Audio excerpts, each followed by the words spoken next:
Greetings, humans. You have entered the Command Zone, your destination for all aspects of Elder Dragon Highlander. Enjoy your stay. I need you to do the drum beat. Ready? It goes like this.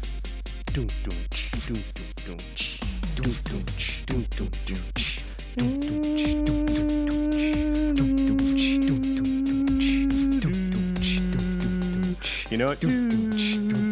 I'm just a drummer. I can feel it coming in the air tonight. Hold on. I've been waiting for this moment for all my life. Hold on. Hold on. I can feel it coming in the air tonight. Oh boy! Yeah. Have you ever seen the video of the giant gorilla sitting behind the drum set? Yes. That's one of my favorite commercials of all time. It's incredible because that song is great too. Oh, it's a classic. It's an amazing song, and Thanks. also Miami Vice. So. Oh yeah, you that's know. a good point. That's a good point. Yeah, it's Phil like part of Collins, my everybody. childhood. Yeah. Oh, sorry. That's your line. It's time to say how's it going. Oh no! Hey everybody, how are you doing? You are listening to the Command Zone. My name is Jimmy Wong, How's it? It's Josh Lee Kwai. and this is our post PAX episode that is just filled with stuff that we did at PAX. Yep, we're back. We're back. Not that the show was ever gone, but Jimmy and I were both gone traveling. Yeah, you had three. So Josh released a vlog of his experiences at PAX, and the first scene is him hauling every single piece of luggage down the hall that you had for the past 3 weeks, I guess now. Yeah, so we went to London, Copenhagen, and then Iceland, and we flew directly, by we I mean me and my girlfriend, Ethel, and we flew directly from Iceland to Seattle for PAX, and then we did all the PAX stuff. And we had a lot of bags because we bought stuff. And then also we were in cold climate places, Iceland, so we had like big jackets and coats that we had to lug around. When Ethel had a giant jacket on when I saw her on, I think, Saturday, I was like, that's perfect. It's kind of cold and rainy in Seattle right now. Like, I did not pack for this. I had to buy a hoodie. It worked out. You went to Toronto. Yep. For, what was it for? For the North American League of Legends Championship Finals. Very exciting. Super exciting. Yeah. And then you went directly to PAX. Had to carry my EDH decks because I didn't want to have to get them through customs in 4 different countries. It's interesting. So I went through a few airport securities. For those of you that have traveled with Magic decks, they always check it because it just is a giant, thick, you can't see through it on the X-ray, just blob of stuff. They only ever checked all of the deck boxes once. Really? Usually they just they looked at it. One time they just swabbed it. One time they opened one up. And they're like, what is this? I'm like, it's a card game. They're like, oh, cool. And I always just go, like Pokemon. And they're like, okay, we get it. Pokemon, I've heard that name recently. But you got your decks back. Now I can finally hand them back to you as well. We should mention our sponsor, Card Kingdom. You've heard us talking about it for many episodes now. We continually get tons and tons of feedback from all our people on Twitter and the comments on YouTube and on Rocket Jump about how they love using Card Kingdom, how good they are, how fast they ship. You need to use the affiliate link, cardkingdom.com/command-zone, so that they know that we're the ones that sent you. That's the best way to support the show. You really need to be pre-ordering all your Kaladesh stuff right now. That's right, because you're done pre-ordering your Conspiracy 2 stuff. You already got your Conspiracy 2 stuff, and now it's Kaladesh time. So order all that stuff through Card Kingdom and use that affiliate link, and you'll really be supporting us. I mean, you're gonna order that stuff anyway. Might as well get it from the best place that's gonna get it to you the fastest and support your favorite podcast. Thumbs up. So PAX happened this last weekend. That was exciting. We both had a blast. Josh, you got to go to PAX for the very first time. Yeah, it was my first PAX. It was really cool. I was a community ambassador, which meant that I was involved with like the professor from Tulare Community College, Maria from Magic the Amateuring, a bunch of other like people that are involved in Magic, some streamers, some people from different countries, YouTubers, podcasters, bloggers, all kinds. So that was really fun. We got to do a tour of the Wizards of the Coast offices. From Mark Rosewater himself. Mark Rosewater gave the tour. That was amazing. Cool.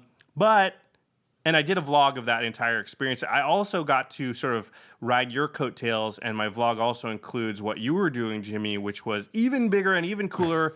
We're calling you Mr. Magic now. Oh boy. Jimmy was the MC Used of to be Jimmy the Red. I like that. Mr. Magic makes it. I'm corporate now, guys. I've sold out.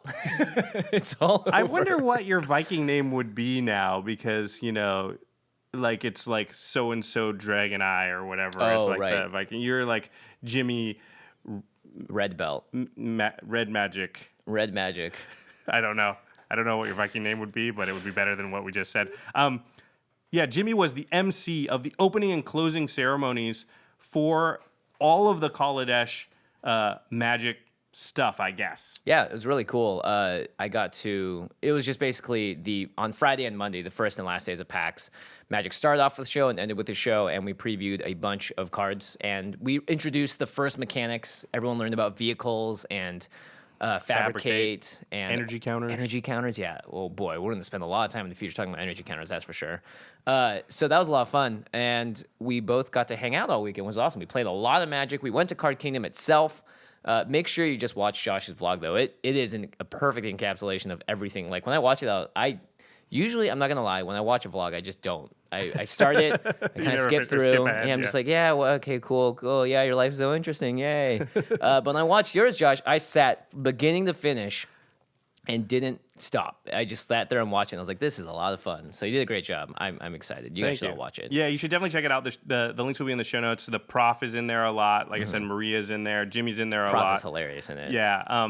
A bunch of, we were hanging out with a lot of different people from the Magic community. So even like Andrew Brown's in there for a quick little bit. Yeah, People and like he that. threw Melissa it out to you. Natora. That's great. He did not forget that you beat him at a PTQ once. It was nice of him to bring that up so I didn't have to.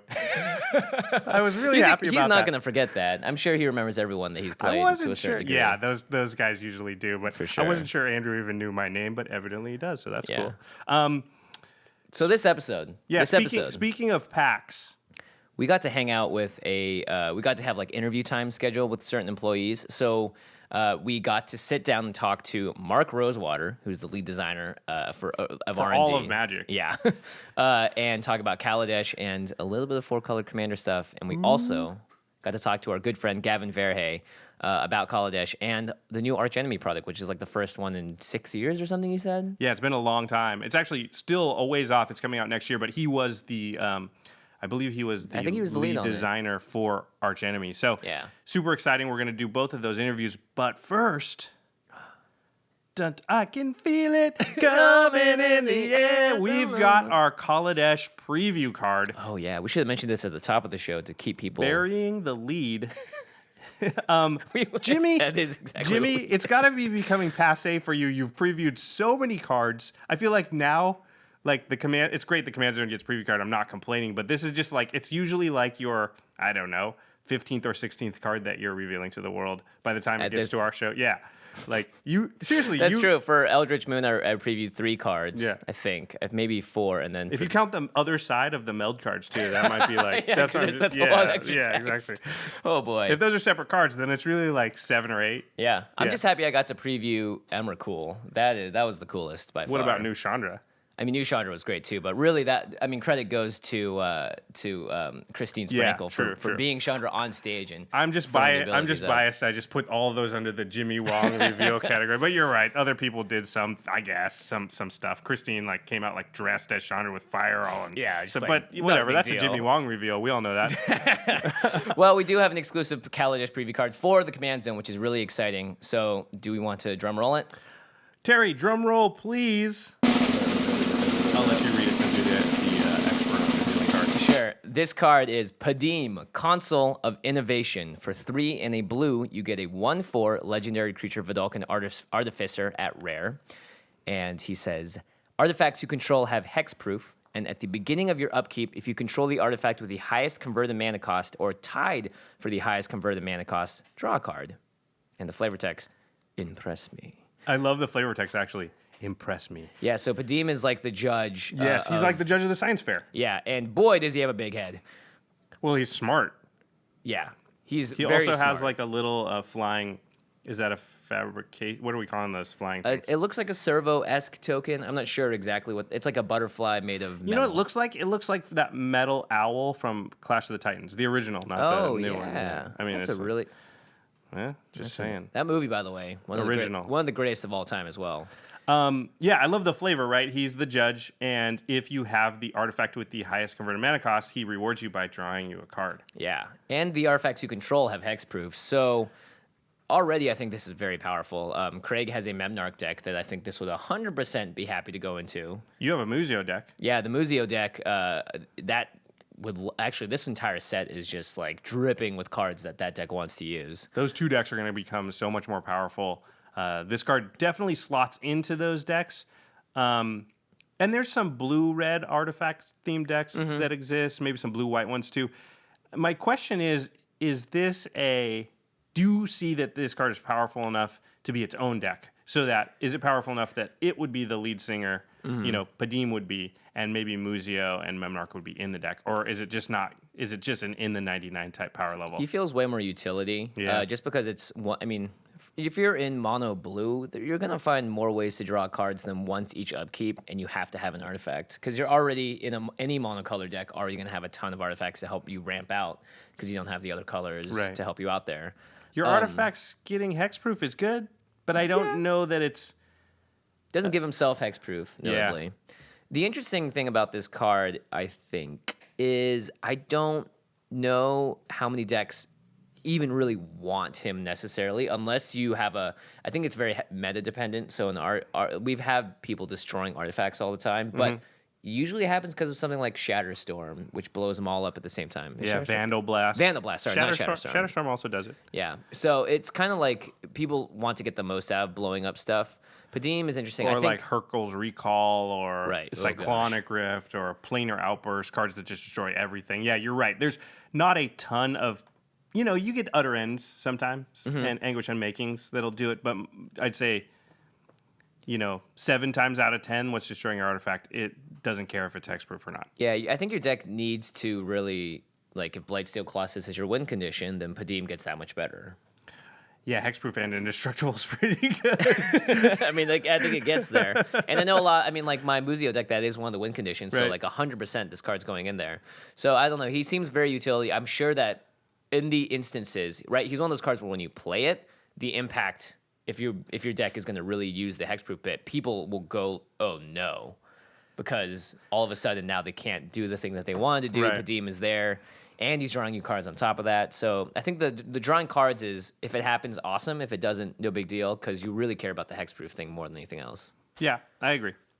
All right, seems cool. Card. All right, I enjoy it. Well, that is our preview card for Kaladesh. Now we're going to talk to Mark Rosewater. Actually, we already talked to him. And we talked to him, and you get to hear us talk to him again. Right. Listen, if you don't know who Mark Rosewater is, we'll explain it, but you should probably know. He's the head designer for all of Magic. He's the lead designer on a lot of sets. I don't know all of them.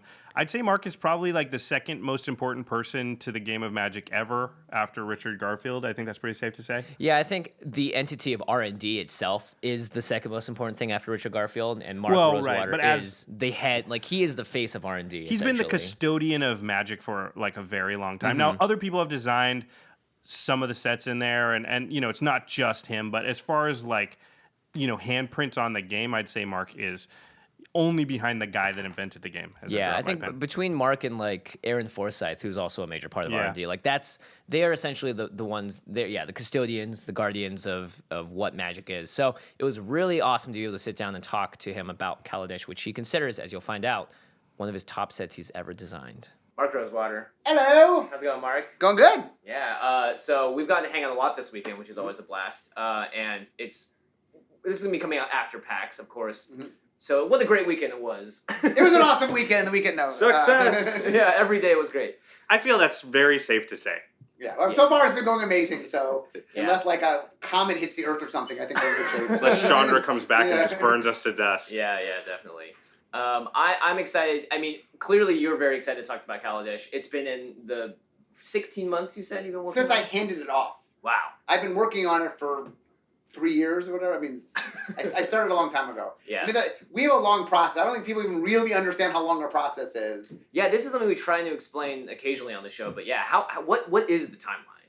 Well, I mean, for example, so right now, today, like this month, I'm going to hand over Spaghetti Block, which is the 2018 fall set, and start work on Milk Block, which is the 2019 spring block. Wow. Yeah, so it's 2 years from now, but that doesn't even count the time you're working on it before you hand it off, right? Right, So, and when I talk about I'm working on something, that's actively working on it. I have meetings right now where we're talking about steps as far as 2022. Wow. So, like, so you're churning on that stuff for, that's 6 years, man. yeah, long time. Wow. Yeah. And here's the other thing. Like, I figured this out. In the last month, I've had meetings about 10 different blocks. How do you keep that all straight? Do you have like a spreadsheet somewhere, or like, are you like a super? It's why I can't remember anything, because I have all these things I have to remember. Like on my podcast, I always like forget like words, or like I'm trying to remember a card. And what people don't realize is I have so much information I'm trying to keep. Holy moly! And the thing is, most people who work in R&D don't work on every set.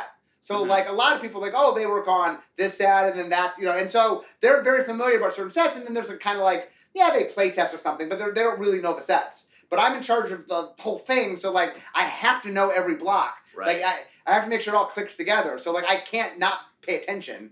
And just to make things even more fun, I'm the spokesperson, so I got to keep up to date on everything that's now, because I got to talk with the public about all these things that are currently going on. So wait, when do you talk to the public about stuff like that? When does that happen? Occasionally. Well, I mean, fortunately, Kaladesh is a set that you're very excited about, and for good reason. Do you rank it very highly in sort of your favorite sets to have worked on?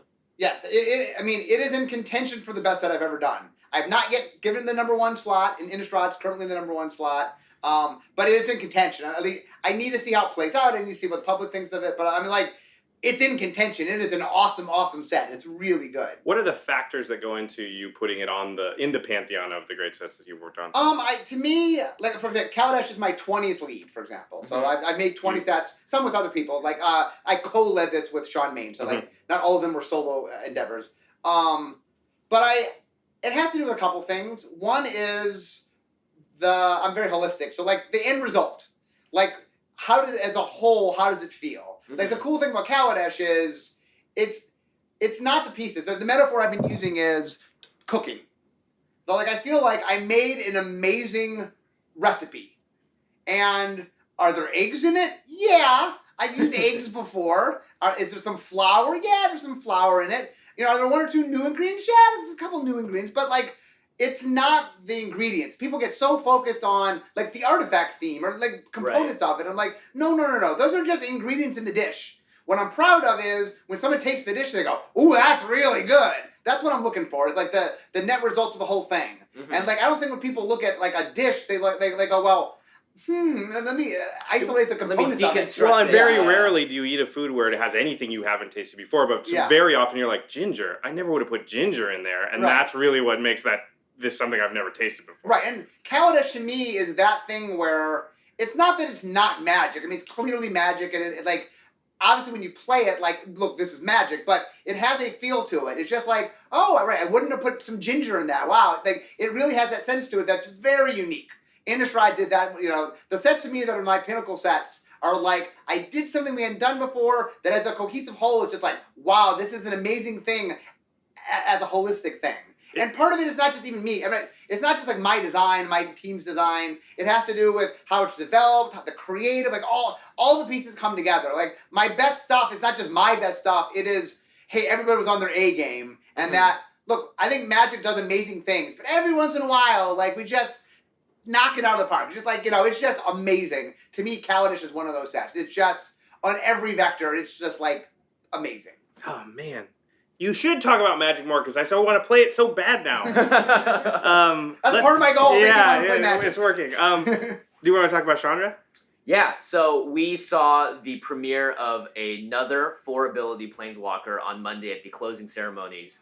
And we saw Jimmy was like involved in the unveiling of it. Well, yeah. Oh yeah, we just saw it. Truly, the lighting crew was involved with it because it was a big spectacle. This Chandra, I think, is immediately my favorite Chandra of all time. And it's right up there with the Chandra that just got released in Note of the Gatewatch, too, which is another amazing Chandra. But again, this is something we always talk about. Red has had this trouble. They don't really ramp. They don't really give you card advantage. And this Chandra has both right on there. So one of the things we've had is Chandra's always been a really popular character. Mm-hmm. People have really taken to Chandra. They love her. And holy moly, we had trouble making her a good card. Like, we kept trying to make her a good planeswalker. And like, okay, guys, no, this time, this one. Oh, no. Okay, this one. And we really had issues with it. And I feel like in just the last couple of iterations, we've slowly kind of figured out how to do a good red planeswalker. And look, we're in Kaladesh, Chandra's hometown. We're like, we got to do it right here. You can't do a bad Chandra. Like, this is where she shines. And so we pulled all the stops. We've only made 2 previous 4, 4 loyalty ability planeswalkers. So this time we're going to do it right. And we made a fun card. So yeah. I think Commander players are going to be very excited to play this in their deck, just for obvious reasons. Well, her first +1 says each opponent, so every time that happens, everyone does a low woo, yay! And her second ability, just being able to ramp 2 red is fantastic. Yeah, it's just something that red doesn't really get and needs, especially if you're mono red. Yeah, super excited. Can we talk a little bit about Kaladesh and Commander specifically? Okay. We had Gavin in here earlier, and one of the things we love hearing, and we've heard actually a lot more sort of recently from the Wizards folks, is how you guys consider Commander and think about it when designing the set. Can you talk to that a little bit? Sure. So one of the tricks of designing Magic is it's not really one game. It's a lot of different games, and that, it's kind of a shared rule set, but like someone who's drafting, it's a different animal than someone playing Commander versus Modern versus Standard versus Pauper versus Tiny Leader. Like, it goes on and on and on. In fact, people write to me about formats I've never even heard of. I play, I heard goat magic. You guys really haven't done much for goat magic lately. And so, I mean, the thing is, one of the things we look at is just where there's a lot of people playing. And the more people playing something, the more attention we give to it. Right. I mean, we can't look at everything. Right. And so, obviously, the biggest of our attention goes to limited formats, the draft, and standard. Those just because more people play that than anything else. But Commander's getting up there. There's a lot of Commander players. Obviously, we've made an annual Commander product. And we now, when we make sets, we very much think about it.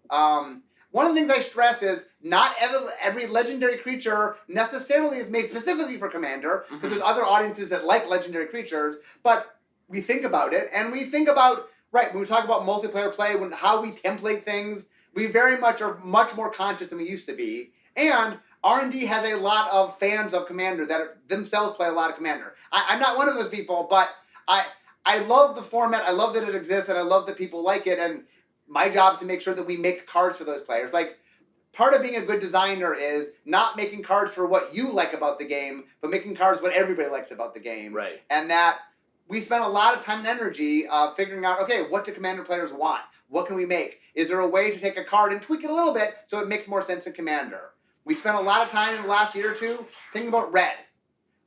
We've spent a lot of time in the last year or two thinking about red, because red is not naturally really at home in Commander. That, it's a format that has some constraints that kind of play against some of red's inherent strengths. And so we've spent some time going, okay, because my big thing is the color pie is important to me. I don't want to just say, well, it's not supposed to be red, but let's give it a red. I don't want to do that. Right. But like Chandra's first ability, what I call impulsive drawing, came about because I had a lot of discussions on my blog about what could red do that felt red. And an idea that I've latched onto is I like the idea that red does things you see other places, but it has immediacy to it. Yeah. That red, there's no long game to it, and I like the idea of, okay, you can draw a card if you use it now. Right. Like, you can't, it's not That feels very red. Right, it feels really red, and it's a way to give red a little bit of that card advantage in a way that, like, that's my big thing. I don't want to undercut weaknesses of colors. I want to find a way to give them strengths that play into what they do. So, hey, red needs a little bit of card advantage, but we don't want to sort of contradict what red is. And impulsive draw was exactly that. I like that name, Impulsive Drawn. We have yeah. noticed that a lot. There's the Outpost Siege, and Yeah. Chandra Pyromaster had it, and there's like the Abbot of Carol. I mean, essentially, it's become a I mean, and it's great. I first did it. What's the first Chandra that did it? Pyromaster. Pyromaster. Yeah. I convinced them. I made the suggestion. They're like, "Well, okay, let's try it." And then it just went over really well. And it's just, I mean, it's an ability Red has that we will use. Yeah. Thank you. Okay. It's good. It's good. As a mono red player myself, I actually played 2 mono red decks last night, and someone else busted that mono red deck. And everyone at the table remarked specifically, I think you'll like this, that mono red decks used to be sort of a laughingstock of Commander until the last couple of years. Yeah. Where they said that now we have all these new tools to play with that really help us close the gap between our decks and other decks that just sort of have natural advantages. And that's not, I mean, that exists because we've been aware of the format and we are working to try to find those kind of answers. Red's role in the Commander is a perfect example of we recognize that we're trying to figure out how to do that. And like I said, whenever we do something and I hear feedback of, oh, this has made this format better, I'm ecstatic because that is our goal. The hard part is, we have a lot of plate spinning, and so that's the tricky part. Is right. That balancing act. Is I want Commander, care about Commander. I want people, but there's other things, right. I believe you did one of your famous polls on or tournaments that you do on Twitter. And I do believe Commander was second overall format popularity on that. Yes. Admittedly. It was the closest ever, though, right? It lost by like 6 votes or something. Yeah, it's a limited. Yeah. I mean, out of thousands of votes, it lost by 6 votes. By the way, I was very torn, but I went with Commander, but man, I love limited too. So if we had told everyone on the podcast to make sure to follow Mark. Yeah, if we would have cheated, you mean? Cheated? No, come on. By the way, it's not cheating. If you would like to follow me on Twitter, participate in my head-to-head votes, please. What's your Twitter, Mark? That's @Maro254. I can't imagine anybody listening is not following you already. I love your Twitter. There's comics every day. There's polls. Yeah. It's like your own news feed of just like. Yeah, I put my articles up. I link to my podcast. Yeah. Do you have like a person that handles it, or do you do all that yourself? A person. I have no person. I'm the person. That's kind of crazy. Yeah, it's really impressive. Yeah. I mean, here's the thing that people don't realize. Like literally, I get up in the morning. And like while I'm showering, I'm like, "What's my comic today? I gotta make a comic." Yeah, you gotta put a lot of. And then while I'm getting the kids' food ready, I'm like, "What's my podcast today? I gotta put the podcast." So, like most of my getting ready in the morning is getting my kids ready for school and figuring out what I'm doing that day. Right. After do my poll, okay, I got to lay the poll up. So your kids are like, "Dad, you just gave me an egg for breakfast. You didn't even cook it." You're like, "Oh yeah, sorry, I was thinking about my podcast." I do feed my kids, so don't. Okay, so we got to wrap up, but there's one final thing that we have to ask you about. I'm sure all of our listeners are wondering in their head, what are you going to ask about this? So 4-color commanders we know are coming later this year. Okay, there's what I can't say a lot. Here's what I can say. We know players want 4-color commanders. They've been saying it for a long, long time. It's something that keeps coming up. Like I said, really, that if I could go back to original Ravnica and just make them all legendary, I would have. But the Nephilim. Yeah, right. But we knew it's something we needed to do. The reason it got pushed off, the reason it hasn't been done till now is it's a tough nut to crack. Yeah. It's not like it's the kind of thing when you sit down and go, "Oh, can we do 4-color?" And then you look at the problem, you're like, "Oh wow, this is really hard." Here's what I can say about it.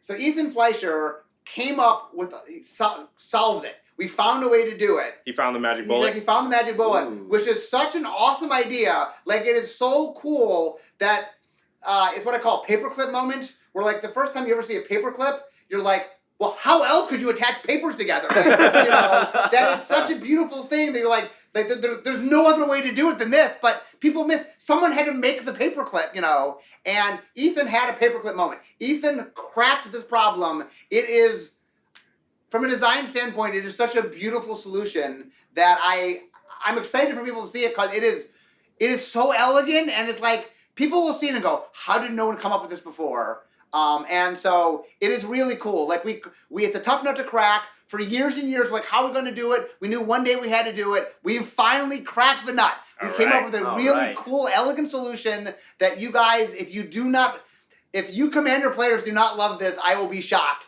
It is a thing of beauty.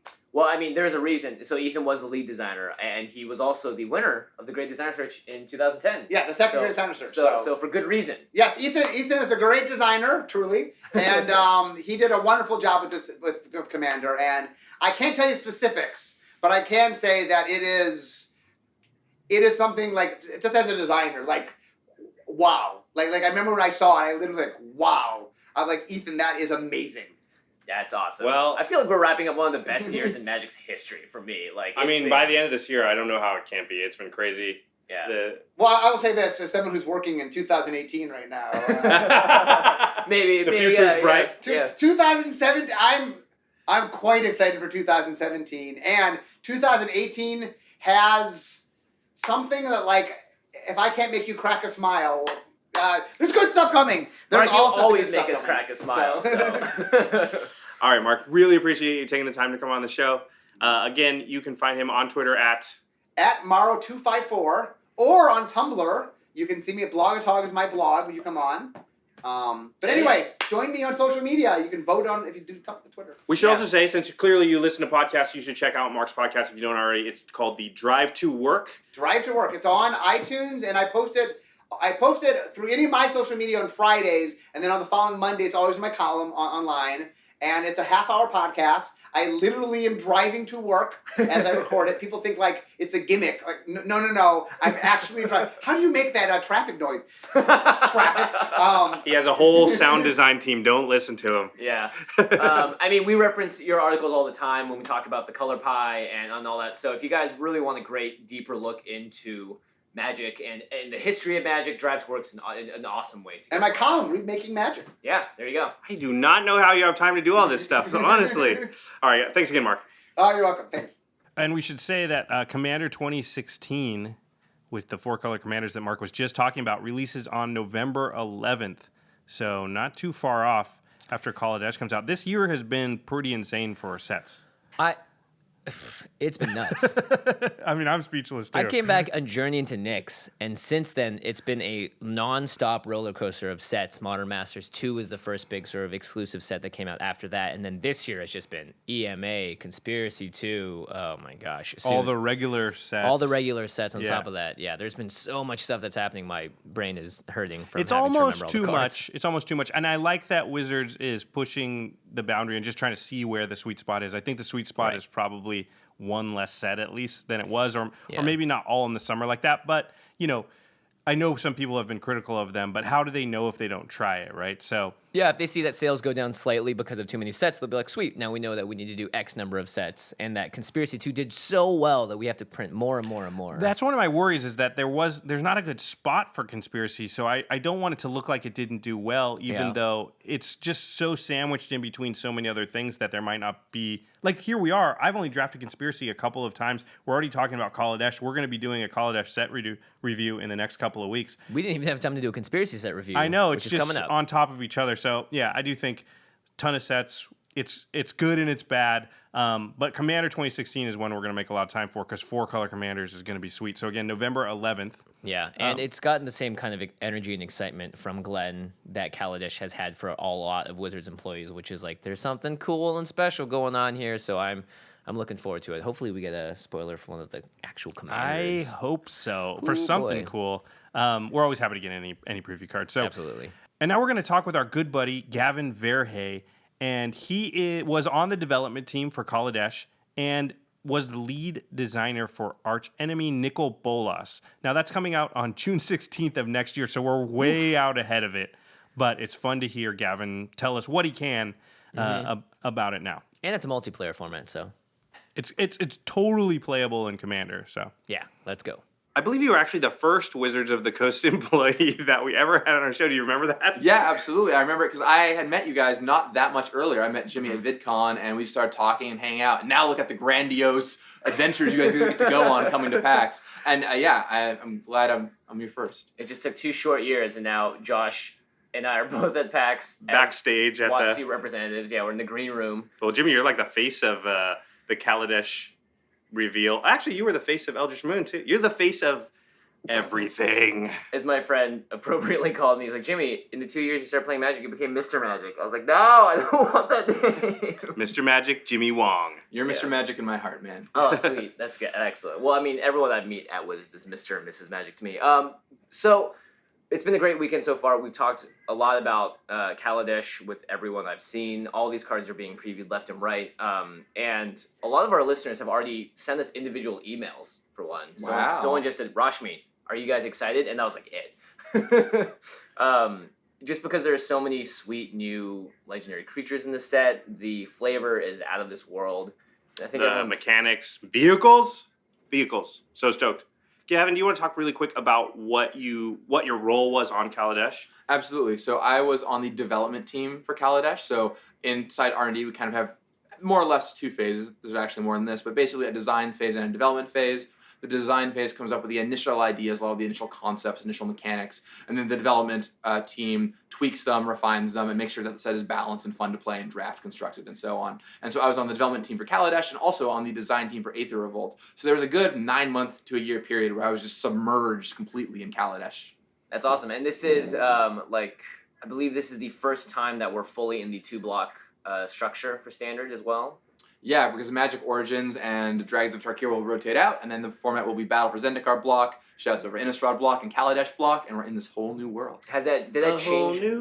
Sorry, we don't sing on this one. A Yeah, whole new Kaladesh. my bad. Did that change any of how you guys approached it design-wise? Did you guys have to have consider different things into the design process? The 2-block model, while the Kaladesh specifically didn't change anything, our philosophy had to kind of switch gears because now standard is going to be a little bit smaller than before because we're going to rotate out quicker, and making sure that we could balance appropriately and make sure that, okay, we're throwing back to the right mechanics. We want to make sure that stuff in Kaladesh throws back to Battle for Zendikar. And we actually seeded that really early because artifacts and colorless matters work together, right? Right. We want to make sure that we're doing the right throw forwards even. We want to make sure that the standard environment has the right number of strong cards to play with, right? Because if you have a smaller standard environment, you're going to want to make sure there's maybe even some more slightly higher number of powerful cards to play with because you need more stuff to hit. So that was kind of a general philosophy shift. It wasn't just Kaladesh we were looking at for, but definitely being in the 3-block a year standard meant that this was, okay, the first time it was going to be tried and true, and we had to make sure that it worked. Cool. Let's talk about Commander here. And you mentioned Rashmi earlier, so I'm going to read Rashmi really quick. There's a new legendary creature, Elf Druid. Costs 2 and Simic, 2 a green and a blue. 4 mana total for a 2/3. Whenever you cast your first spell each turn, reveal the top card of your library. If it's a non-land card with converted mana cost less than that spell's, you may cast it without paying its mana cost. If you don't cast the revealed card, put it into your hand. That sounds a little complicated. You cast a spell, you flip over the top card of your library. If it costs less than the spell you cast it. And if you don't, you draw it. Yeah, you may cast it. So you can even choose to flip a card and it has a lower CMC and be like, well, it's not appropriate. It's a board wipe. I don't want to do Or that. counter spell or something. Yeah, right? yeah, and you can still And draw you it draw into it. your hand. So, do you remember anything specifically about this card? Because people are going crazy because this card seems insane. Yeah, I actually have a really good story to tell about Rashmi. Okay. Ooh. So this is some insider stuff right here. Pay attention. Yeah, I'm gonna let it all go. No. Hands on exclusive. Also, Gavin won't be working at Wizards after this next week. And go. So internally, inside of Wizards of the Coast, we run a rare pool. So with every set, we run 1, sometimes even 2 rare pools, where we send all the rares and mythics out to everyone in the company who wants them, and they rate all of them on a scale of 1 to 10 and leave comments on them. This is really important to us because the ones that do really, really well, we want to keep around and not change much because people obviously like them, and the ones that do really poorly just get kicked out of the set. We have to find new designs for them. The rare pool usually comes before we do hole filling and try and come up with new rares for the set. So we sent out the Kaladesh rare pool, and we all were talking about what we thought was going to win. Was it be a vehicle or an energy card or something? And it came back, and Rashmi just crushed it. That's everyone's favorite card in the rare pool. Wasn't even close. And so that came back, and we're like, wow, people really, really like this card. Yeah. And we actually made it better. It was a 5 mana card, and we made it cost 4, so it could come down a little bit earlier and be a little bit stronger. Yeah, you pushed it a little. We pushed it because it'd be really fun if this thing did show up and constructed. We wanted it to be a commander card you could play with, and it's really saucy. Also note that it's each turn, not just on your turn. So if you cast a spell on your turn and you cast a spell on their turn, you can double trigger it. In Commander, there's 5 turns maybe going around. You just gotta have enough spells to chain them. Even 1 mana spells will let you draw a card, right? Because you always draw at the very least. Yeah. so there's some fun stuff to do with this card. I think Prophet of Crewfix was gone just in time. yeah. I don't want to talk about it. Prophet rotates out. Rashmi is right behind me on heels. Not to mention, Green Blue is great at flashing stuff in. Alchemist Refuge, I think, is one of the. You can still best. play Seedborn Muse. Yeah, that's true. So. So Rashmi, I'm really excited about it. So I'm actually really interested because a card like this, right? You could take away the name of the card, you could take away the art, and just have the colors and have it do a similar thing because it's it's based around the color more than maybe even more than the flavor of the world. Is there any time when you take one of those cards that gets voted out by the company and say, like, you know what, we really like this, we really like what we're doing, but we're going to find a place for it in a future set? or do you potentially tailor it, being like, oh, because now we're on this plane, we can make it do this, which maybe be slightly more interesting. So the rare pool is really interesting because it gives us data from the whole company about what people think about certain cards. Now, of course, sometimes what everybody thinks without the context of the rest of the set isn't necessarily inclusive of knowing how the set's working, how it's mechanically shaping. Mm-hmm. So because a card is voted low or high, it doesn't necessarily mean it's going to get kicked out or go into the set. A common thing Rosewater talks about is really Johnny cards. Cards are like super combo heavy or really weird, will often get voted really, really low because players don't understand how they work, or it's like, why would I ever want to play with this card? Mm-hmm. But we try and preserve some of those in the set so that when they do come out, the player who's a big Johnny, loves that kind of inventingness, will find them and play with them. And especially in Kaladesh, there were a number of cards that weren't voted incredibly high, not the ones that did horrible, but ones that were kind of middle of the pack that we kept around because they would be fun build-arounds.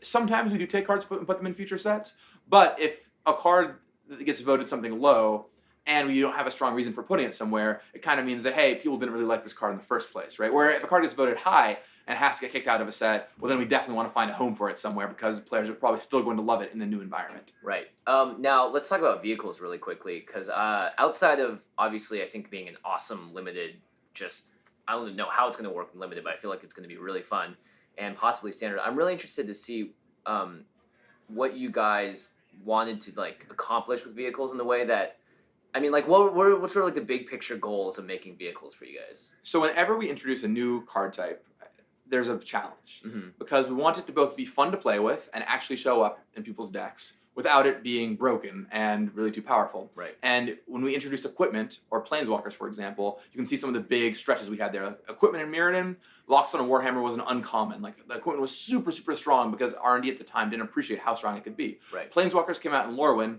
and there's this huge power gap. Jace Beleren and Garruk Wildspeaker are both really, really strong, and Liliana Vest and Chandra Nalaar only saw a handful of play. So with vehicles, we wanted to try and hit that sweet spot as best as we can. And I think we got there. It took a lot of iterations, as you guys have heard people talk about this weekend. There were a ton of iterations of vehicles over and over and over. And how are they activated? Do they attach to creatures? Do creatures go on them? Do the creatures die if the vehicle dies? Can they block? Are they always creatures? All these tiny little knobs to play around with. And we ended up in a space where they're all, I think in Limited, they're all basically playable at some stage. And then some of them I think will hit in Constructed, maybe even older formats too. Commander is definitely a great place for them. Other challenges to overcome with them included things like, for example, we didn't want them to always be super good at blocking, because one thing that's really easy to do that we found is you can just hold all your creatures up, have a vehicle, and it becomes really hard to attack into because you have to do the math of, okay, they could put these creatures in the vehicle or these creatures in the vehicle, and how's the blocking going to happen? So a lot of them, you'll find, not all of them, but a lot of them are aggressively statted, like the I want to call it the blisteringly fast fire card, but the Oval Chase Dragster. The Oval Chase Dragster that we came out with yesterday, the 6/1 Trample Haste, right? That's a great example. Yeah. Another thing about vehicles that I really like about how they turned out is there's some mechanics in Magic that are really kinetic. They create a lot of motion and stuff happening. And that's kind of just a fun thing to do. Like with Seaborn Muse, you mentioned earlier, it's awesome just to be like, every turn, bam, untap everything. Right. I feel powerful. And with vehicles, there's this great moment of, okay, tap these guys, they get in this, move this out of the not a creature zone into the creature zone, attack with it. You do this great little movement. I love the 6/1 for that reason, because it's like, bam, put it out of my hand, tap a creature, put it in, attack you, right? In fact, when I played the 6/1 Trample Haste, I just put it into play tap and attacking, and then tap my creature. So that's what it's gonna do anyway. It's already running as you're putting it. It's ooh, it just already goes. Right, exactly. So vehicles had a lot of challenges, but I'm really happy with where we ended up, and I think they're just super fun to play with. You guys will really, really, really enjoy playing with them. Yeah, and for Commander players, I'm really interested because crewing, what you guys ended up settling up on was you can tap any number of creatures with a total power X, whatever the number is, to make it into turn the artifact vehicle into a creature. But for me, I'm thinking, oh, this is a great way to tap creatures without having to attack with them. Yep. So cards like Gilder Baron, and people have been talking about energy counters as well. So that's a perfect synergy right there, where you can find the way to tap this creature without having to send it into battle, so that you can use the untap ability. So and actually in the set, we built in a few cards that do things when they tap instead of when they attack. So you can... So there's synergy for that stuff. Right, exactly. Smart. You can tap them into your vehicles, and then their effect still goes off. There's also the inspired mechanic from Theros Blonde? Right? Yeah, that you want to tap things, but a lot of those creatures, it's set up in such a way so it's hard to tap them. Yeah. Great. I wanted to talk about Depala, the pilot exemplar. We got there, Josh. I think we kind of did. This is... Jimmy and I have been talking for a long time that Boros and I don't know if this solves this problem, but it's a good step in that direction, that Boros is really tough in Commander because those two colors don't do either of the things that all decks need, which are card draw and mana ramp. And Depala, I'm going to read, is one a red and a white for a 3/3 legendary creature, dwarf pilot, so a Boros commander. It says other dwarves you control get +1/+1. So dwarf yep. Each vehicle you control gets +1/+1 as long as it's a creature.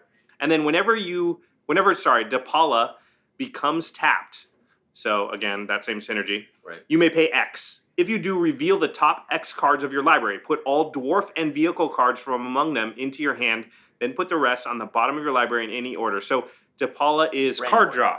Oh, sorry, in a random order, yeah. So Depala is card draw because you can tap crew a vehicle or attack or whatever gets her tapped, and then you pay some mana and draw some cards, presumably, which I think is really a step in a great direction for Boros. It's always a hard thing. I don't know if you can answer this, Gavin. Is that something that you guys are aware of as an issue that Commander players have, or is that just something that happened? I mean, we're super happy about it because this is the first Boros Commander maybe ever that I personally am like, oh, I could build that deck. Like that might be exciting. Well, first of all, I guess you guys should all pick up your Dwarven Recruiters while you still can. Yes. Goblin Matron's like, my friends are here. But yes, so a few things about Depala. First of all, we did design it specifically for Commander. We knew that there's a bunch of red dwarves in Magic's history, obviously. Dwarves tend to be a little more white on Kaladesh, but we wanted to make a commander that would be your dwarf lord in a dwarf commander deck. And so we built Depala just for that, a red-white commander top-down. And as a result, we wanted to do something that red-white doesn't always get to do, and do something that would encourage you to actually put a bunch of dwarves in your deck, because historically, a lot of the older dwarves aren't always the most powerful cards in the game, right? So we wanted you to both play dwarves, and we knew on this plane that dwarves liked artifacts and vehicles specifically, so we wanted to encourage you to play the vehicles in your deck. So now you actually have the shell of a commander deck you could start building, right? Some of the old dwarves, some of the newer dwarves, some vehicles, and they're all kind of working together. And even some of the older dwarves might be slightly on the weaker end, they're still good enough because Depala helps them out. And when we were looking at making it, we were looking at cool effects that hit all of these. And yeah, this was something that red-white doesn't get to do a lot. And we thought, well, for Commander, it makes sense. It's a good reason to try something different and get you to do a dwarf-related thing at the same time. With Commander, we're constantly looking for, okay, what is missing, right? You guys, as I'm sure, are very excited about the 4-color Commander decks coming out later this year. And don't open that door, my friend. And that was the discussion of, hey, these are missing, and we've known for a long time they're missing. And it was, when is the right time to do it? Is this the year? Is this the year? And finally we hit the year, right? And so as we release more and more legendary creatures, some things will obviously overlap. Green's always going to have big legendary creatures, for example, right? But it's also about finding the holes. And what is a new kind of commander deck you could build? What is something that you see and don't just think, oh, I could replace this commander with this commander, but what can I build a whole new deck around? And Depala is a great example of that. Someone mentioned to me yesterday after they saw vehicles, and Gavin, I think you're going to like this particularly. They said, I'm going to finally make a Mad Max deck. It was Rev, the Rev and Fuego. Yeah, he's so excited. And I was like, that is a brilliant idea. Yeah, Gavin actually cosplayed from Mad Max, and I was like, this is perfect. This is perfect. Depala is going to be the Mad Max deck. As a noted fan. So another really exciting announcement, Gavin, that came out just a couple days ago, I think, is the new Archenemy product that's coming out early next year, and you are actually the lead designer on that. Is that correct? Correct. Archenemy Nicol Bolas. So sweet. And we love Nicol Bolas, by the way. Well, and we also know Nicol Bolas is coming back also. And Amonkhet. Amonkhet, which I assume you cannot talk about yet. So we'll just concentrate on Archenemy. Can you tell us a little bit? Well, first of all, do you want to explain what Archenemy is to our viewers that don't know? Absolutely. So Archenemy originally came out, I think it was 8 years ago or so. And it was a really unique play format in that you played 3 players against 1 player. How do you even that out? Well, the 1 player has this deck of 20 schemes that are really, really powerful. They'll do things like destroy the board, or gain control of other people's cards, or destroy their lands, any number of horrible effects that could befall the other team. And so there's this pretty fun little mini game of, okay, can the 3 players overcome this 1 massively powerful player? Plus, the schemes all have totally sweet name, like Dance My Puppets, and things like that. So you get to have some fun with that. Yeah, you kind of play the villain in like a Marvel movie or something, where it's like you against all the Avengers. So then what was the reasoning behind revisiting Archenemy, and what were the challenges that you like walked into that project with? So the first Archenemy product was actually pretty popular among people who played it, but the problem was it was a little difficult to get into because it was released as a bunch of different separate decks you had to buy instead of one box you could play with. So you had to go out, buy all the decks to get all the schemes you wanted to play with, and then it was a hassle. It was You had to assemble it, right? You had to kind of assemble it, right? And it's a lot easier to do what we're doing this time around, which is you buy one box. It has everything you need to play, a deck for everybody. It has all the schemes you need to play. And you can kind of just put it on your shelf too and be like, oh, I have a bunch of friends over, let's play this, right? I don't have to construct any decks. You don't have to bring anything of your own. This is all here and self-contained, ready to play. Now, we did, of course, factor in people who will play their own decks. We could play Commander or whatever you guys want to do. It could be really, really fun. But all the decks are balanced against each other, and there's a deck actually for each kind of player type. So there's one deck, for example, that is geared more toward a newer player. So if I want to sit down with a friend who doesn't play as much Magic, it's not like it's not fun to play if you're experienced, but there's one deck that's like, okay, I get it. This is a very straightforward deck, and I can help you through this. I can teach you how to play or bring you into this if you know less. One of the decks tends to be on a little more complicated end, so if you're really experienced, want to do some crazy stuff, you can sit down and do this. So no matter whether you're a bunch of newer players or a bunch of more experienced players, there's something there for you. And the Archenemy deck, of course, is just crazy, right? There's some pretty nutty stuff in there. Right. Can't talk about what quite yet, but there's some really, really fun stuff. And we got to the point where people were wanting to get into playtests because they wanted to try this thing out, right? It's just so much fun to play and be the Archenemy and announce those crazy scheme names. It's got 20 all-new schemes, so Archenemy lovers can come in and get some new stuff to add into your Archenemy deck. And of course, they're fully compatible with all the old schemes. If you want to build it out and do something crazy with all the old ones, go nuts. Well, that's really exciting because this is now, I feel like it's another great multiplayer format that Wizards is being like, hey guys, get friends together and play this together. And I felt that way about sort of the dual deck anthologies, but it wasn't multiplayer, but it's like, hey, cool, you could just randomly pair these up against each other, bring them on the trip, they're pre-built, they're ready to go. And there is something really, really awesome and convenient about that. And like, it just reminds me of Conspiracy 2, which I've been drafting a bunch of recently. And I also have you to thank for a lot of that as well, so... And of course, Plane Chase Anthology is coming out this year too, which you can do multiplayer and is very, very fun.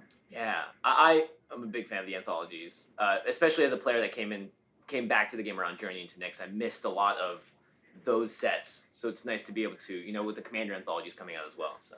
Yeah, the Archenemy with Commander decks is actually really fun. I've done it a few times, and we've talked about secret partners and a few other different ways to sort of spice up your Commander play. Your play group. If you just play like the same 4 people just playing free-for-all every night, it can get stale. So it's nice to Plane Chase. It's nice to have Archenemy. It's nice to spice it up in that way. And I will say also that when you hang around Wizards people enough, you can get this feel for like what they're buzzing about. And this is one of those products that internally, and they should know, they're buzzing out about a little bit, which, that bodes well. Yeah, this is also a thing where we haven't really done this in a long time, right? This is the first Archenemy release in 8 years or whatever. So if it's really successful, we could definitely do more in the future. And we're kind of putting it out there as a fun experience. And if it does really well, then this could mean big things for Archenemy in the future. Also, it's really cool to have a box on your shelf that you can just bring out and play with anybody, right? Like Magic is a great game. We all love Magic. But sometimes if you have a friend who hasn't played in a while or something, they just don't have an up-to-date deck, they don't know the set for drafting, it's really cool to just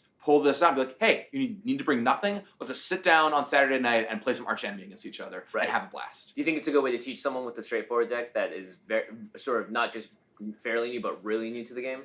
I think you could, right? Because you're playing as a team, 3 players on a team, and so you can help guide them through it. You'd probably want to just teach them some of the basics ahead of time, right? So you're not necessarily slowing everything down, but once they know the basics of maybe attacking, how mana works, casting spells, then you can be like, oh, see, you should do this here, and kind of explain the rationale behind it and learn as you go, which is a really great experience. Yeah, that's actually a great way to play, because it's tough. I was just teaching a friend the other day, and we were using the dual decks, and I was like, all right, just creatures and lands. But it's really hard to coach someone through when the other person's sitting across the table, because then it just becomes a very much like, all right, you're just dashing around, sort of telling each person what to do. So I love the teamwork aspect of that. And at pre-releases, I see Two-Headed Giant often used that way, right? And that's another great tool of, I can play this with my friend and help them out. And in Archenemy, it's great, just casually, you can play it at the kitchen table with your friends and really guide them through what's happening. And also argue a lot, which is fun. I guess one other thing I'll say on that is we definitely built the decks to work together. So it's really, really fun as the 3 players playing against the Archenemy to do things to help each other out. They learn that like, my card will synergize with your card, not just my own deck. That's right. So there's some learning there that happens as you play more times. Oh, it's like be your own Gatewatch, kind of. Be your own Gatewatch. He just wrote your copy line for the marketing for it. Yeah, it's okay. I'll send it Story to team's like, but they're not the Gatewatch. We shouldn't reference them. Yeah, it's cool. It's like, let's not. All right, Gavin, really appreciate you coming on and taking some time with us. Really excited for the new products and everything Wizards got in store. Thanks for coming on. Thank you. And before we leave, where can we find you online? You can find me online at Gavin Verhey, first name, last name on Twitter, as well as on Tumblr, gavinverhey.tumblr.com. my name is pretty unique, so there's I got all those domains. Ingenious. Awesome. All right. Thanks so much, Gavin. All right. Always good talking with Gavin. Yeah, I love that guy. Good guy. Great guy. Yeah. One of my favorites. And he comes down to LA constantly, too. He really does. He did let me know on the side that, because after we played so much of Conspiracy, he was like picking our brains as to what we liked and what we didn't like. And he says, like, we may have used some of your ideas, in quotes, heavy quotations, to help influence the set design. Wow. So, wow. Josh, you were a playtester on R&D, essentially. I basically was in R&D. I like it, yeah. Nice. All right, time for To the Listeners. We want to know what you think of Padim. Are there any cool combos that you see or usages? You know, it seems like a pretty straightforward card, but, you know, there's always stuff. I'm always surprised. People will tweet about some card I've never heard of, or they'll come up with two cards that come together. So is there anything with Padim that you see that I'm not seeing right now? Because right now it just looks kind of like, it looks good, but it doesn't look very breakable. I want to see a deck that's just called the Impress Me deck, and it has to do with every card that wants you to have the highest CMC of stuff. It's just 5-color Impress Me. Yeah, 5-color Impress Me. I like that. Yeah, and you can't play it unless Padim's on the battlefield. You're stuck to the flavor.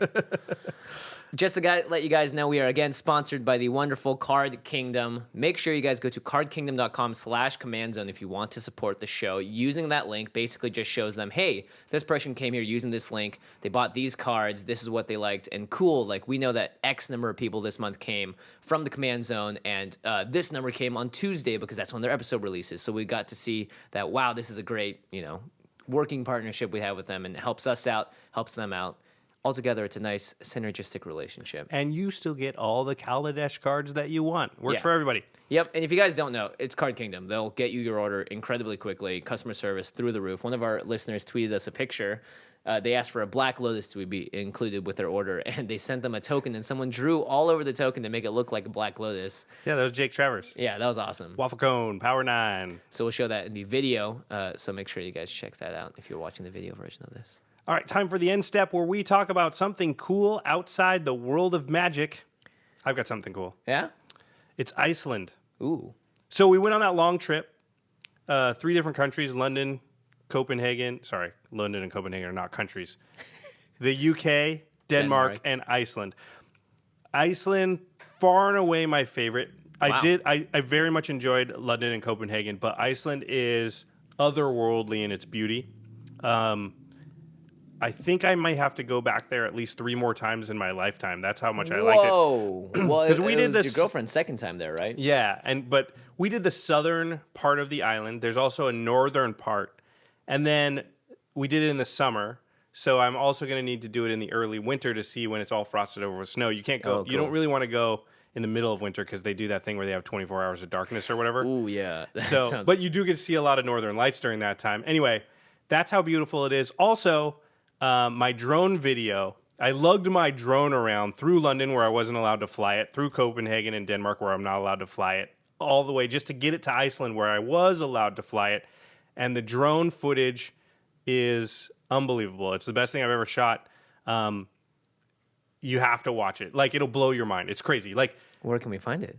The link will be in the show notes, or possibly it'll be annotated in the video. Maybe. I don't know how to do that stuff. Jimmy will have to do that if that happens. But I can do that. The drone video, we'll have Terry put up a little clip right here, and there's beauty in the world. There's crazy. It's crazy. Like, I'm watching the stuff I shot, and I'm just like still like gaga over it. Like, yeah, well, you get to see it from a completely different angle, because you just standing there is one thing, but seeing the drone far and away and above the land where you can get like right over the waterfalls. You can get like onto the glaciers. You can get behind, over the mountains. Like, it's sick. Pretty insane. It's a place where we had a 5-hour drive from the airport to, we're, like I said, doing the southern part of the island, and we were driving from the far west side to the far east side to the biggest city on the east side, which is like 3,000 people. It's teeny, but Iceland's not very populated. And it's a 5-hour drive.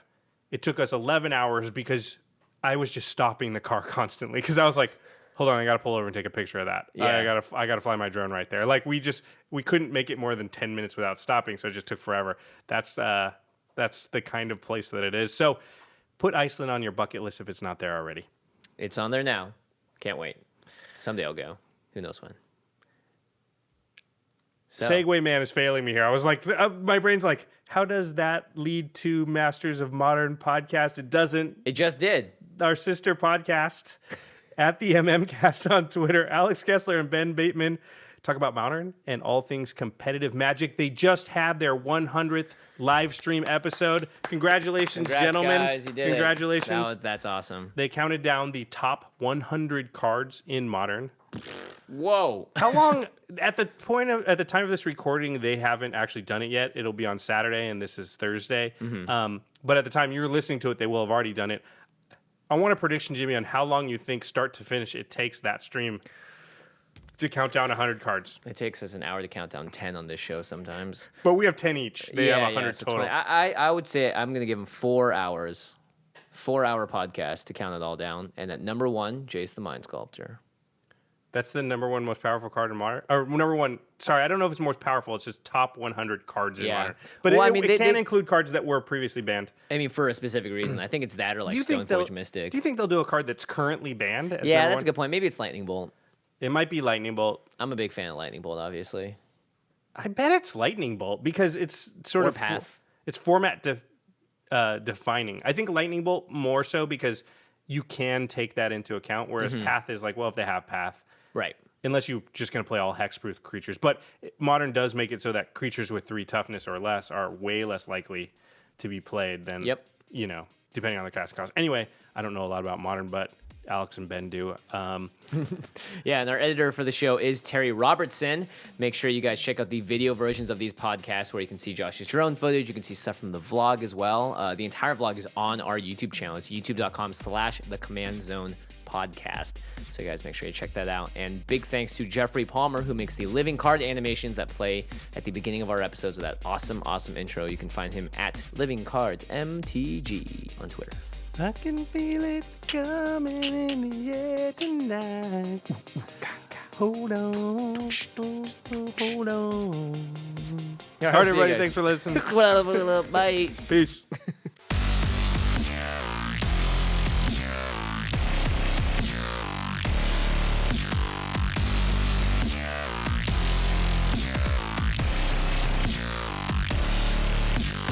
Thank you for your attention. For further inquiries, send an email to commandcast@rocketjump.com or ask us on Twitter @JFWong and @JoshLeeQuai. See you later, alligator. Greetings, humans. I had to hold that up for like a long time. They go like this. Peace out. Snip, snip, snip, snip. Rocks. There you go. Rock, beat, scissors.